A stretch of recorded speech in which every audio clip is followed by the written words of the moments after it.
আসসালামু আলাইকুম। আমার আজকের রেসিপি মাছ ভাজি। আমার মতো সহজ করে মাছ ভাজি এইভাবে করে নিতে পারেন। প্রথমে মাছ নেবেন, মরিচের গুঁড়া 1 চামচ, হলুদের গুঁড়া 1 চামচ, ধনিয়ার গুঁড়া 1 চামচ, জিরার গুঁড়া আর কি 1 চামচের একটু করে কম কম, লবণ আধা চামচ দিয়ে ভালো করে মাছটাকে মাখিয়ে নেবেন।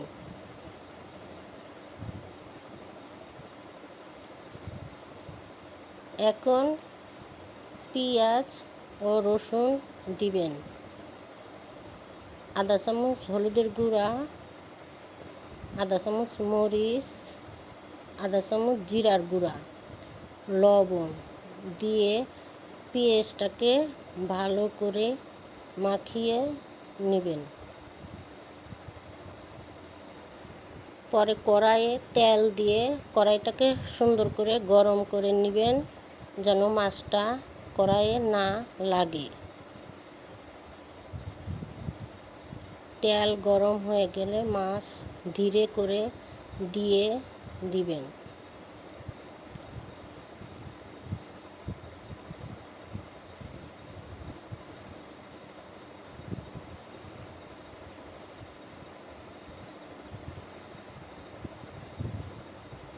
মাছ এক পৃষ্ঠায় হলে উল্টায়া দিবেন।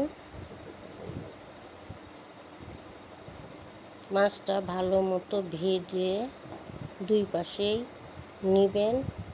পরে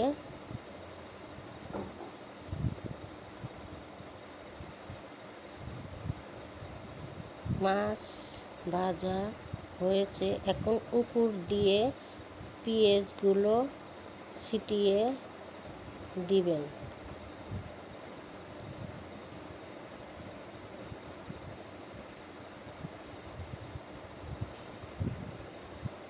এখন আরেকটু রান্নার তেল দিয়ে দিবেন। পরে মাছগুলো উল্টিয়ে দিবেন। এইভাবে লাল লাল করে ভেজে নেবেন। দেখবেন খেতে কত ভালো লাগে। আমার মতো করে সহজে মাছ ভাজি এভাবে করে নেবেন, বাসায় ট্রাই করে দেখবেন।